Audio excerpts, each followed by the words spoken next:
नमस्कार, मैं आशीष राठौर। जैसे एसएसआर का केस जितना दिन हो रहा है, अब धीरे धीरे परतें खुलनी शुरू हो गई है, क्योंकि जो खबरें आ रही है वो अपने आप में खुद दिल को दहलाने वाली है। ऐसा कोई भी दिन नहीं होता जिस पे ट्विटर पे कुछ ट्रेंड नहीं करती हो, लेकिन इस बार जो ट्रेंड करी है बातें, वो अपने आप में एक बहुत बड़ी मिस्ट्री है।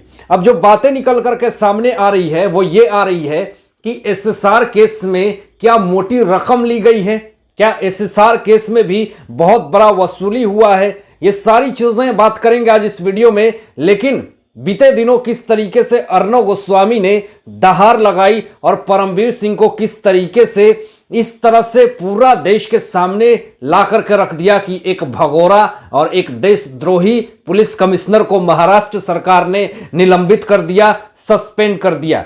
अब यहां पे जिस तरह की चीजें निकल करके सामने आ रही है, जो परमवीर सिंह ने जो बयान दिए थे एसएसआर के वक्त, अब वो कहीं ना कहीं परतें खुलनी शुरू हो गई है और पूरा मुद्दा जो है वो अपने आप में गर्म होता हुआ दिख रहा है।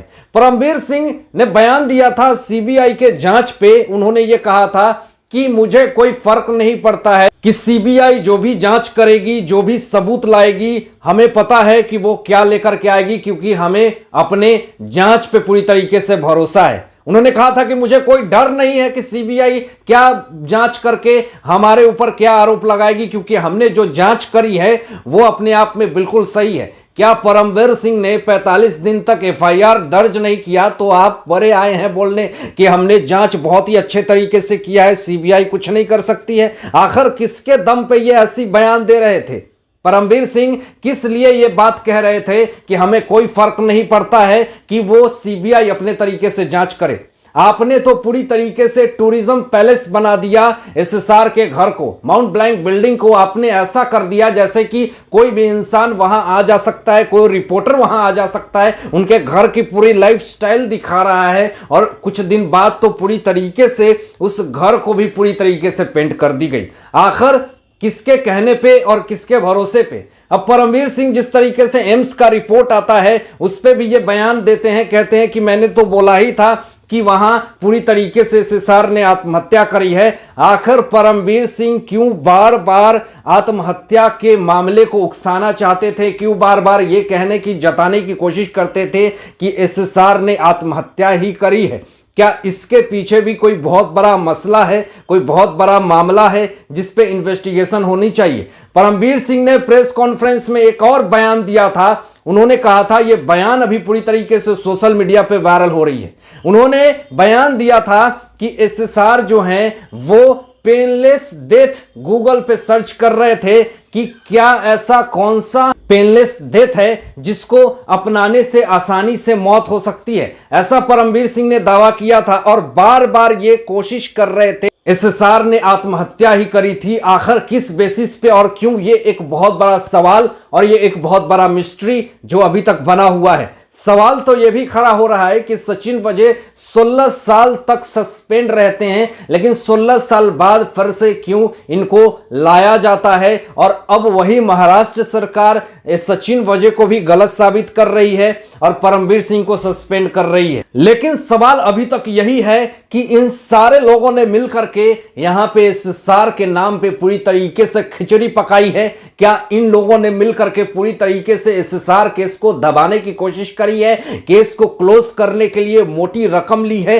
और अगर मोटी रकम ली गई है तो किससे ली गई है? ये सारी चीजें पूरी तरीके से सोशल मीडिया पे उठ रही है। लेकिन अब आपको बताएंगे कि परमवीर सिंह छोटे मोटे कारोबारी नहीं है। इन्होंने ऐसे ऐसे कारोबार किए हैं जिससे कि पूरा देश और दुनिया एक बार फिर से ये पुलिस कमिश्नर के नाम पे कलंक हो चुके हैं। जिस तरीके से इन्होंने अर्णव गोस्वामी के खिलाफ इतनी बड़ी बड़ी साजिशें रची और एसएसआर मामले को भी पूरी तरीके से दबाने के लिए इन्होंने ना जाने किन किन लोगों से जाकर के मीटिंग करी। और आज देख लीजिए कि परमवीर सिंह वही राजनीति करने की कोशिश कर रहे थे। एक सरकारी आदमी होने के साथ साथ उनको सरकार को सपोर्ट करना चाहिए था, सरकार के नियमों का पालन करना चाहिए था, लेकिन ये नियमों को ना पालन करके राजनीति में घुस जाते हैं और बड़े बड़े राजनेताओं से मिलकर के इन्होंने वसूली का पूरा खेल खेला। और आज देख लीजिए कि जिस तरीके से एसएसआर का मुद्दा पूरी तरीके से राजनीतिक मुद्दा हो चुका था, तो क्या आपको लगता है कि परमबीर सिंह इस केस में राजनीति नहीं कर रहे होंगे?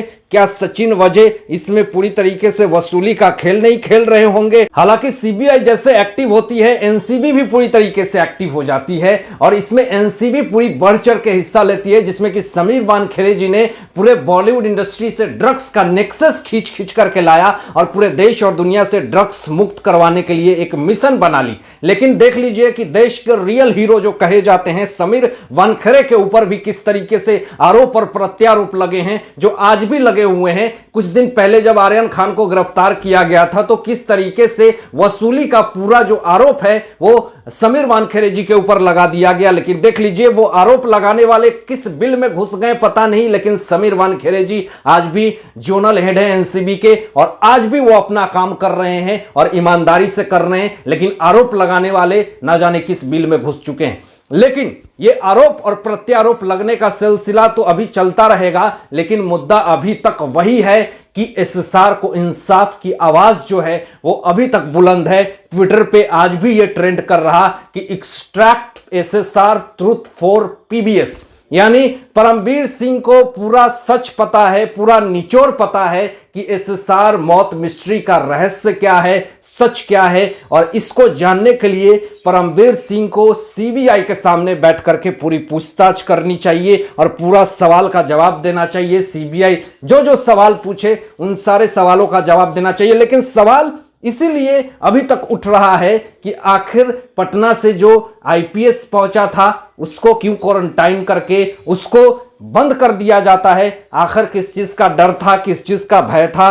क्या इसमें कोई बहुत बड़ा नेता या अभिनेता शामिल है जो कि अभी तक छुपा हुआ है? किस तरीके से अर्णव गोस्वामी को पीटते पीटते उनको घर से किस तरीके से खींच के कॉलर को पकड़ के कैसे इन सारे लोगों ने ले गया था अपने सचिन वजह और परमबीर सिंह दोनों ने मिल करके पूरी साजिश रची। खबरें यह भी आई थी कि परमबीर सिंह के इशारे पे ही एसएसआर के मुद्दे को दबाने की कोशिश करी जा रही थी और अर्णव गोस्वामी के आवाज को दबाने की कोशिश करी जा रही थी। एक कहा तो यह भी जा रहा है कि बड़ा अभिनेता ने धमकी दिया था अपने शो में कि आर भारत यानी रिपब्लिक भारत को बंद करवा दूंगा, तुम्हारे चैनल को बंद करवा दूंगा। लेकिन अर्णव गोस्वामी ने एक बार चीखते हुए फिर से एक बार यह कहा कि मुझे पीटते पीटते किस तरीके से इन सारे लोगों ने मिलकर मुझे डराने धमकाने की कोशिश करी। तलोजा जेल में बंद कर दिया गया और वहां पे वही सारे ड्रग्स पेडलर थे जिनके खिलाफ हमने अपने चैनल से आवाज उठाई थी। हमें तो डर भी लग रहा था कि कहीं यहां पे पूरी तरीके से गुटबंदी ना हो जाए, यहां पे मुठभेड़ ना हो जाए, यहां पे कॉन्स्पिरेसी ना हो जाए और मेरी यहां पे हत्या ना करवा दी जाए। ये डर था, लेकिन पूरा देश का भरोसा और पूरे देश का प्यार जो था अर्णव गोस्वामी के साथ था। यह होने के साथ साथ उनका कोई बाल बाका भी नहीं कर सकता है। हालांकि इन सारे मुद्दों पे, इन सारे बातों पे आप लोग की क्या सोच है, आप लोग क्या सोचते हैं इस विषय में, अपने विचार जो व्यक्त कीजिएगा और ऐसे ही लेटेस्ट अपडेट पाने के लिए इस चैनल को सब्सक्राइब करके बेल आइकन प्रेस कर दीजिएगा और अपना ध्यान रखिएगा। Thanks for watching my videos. जय हिंद।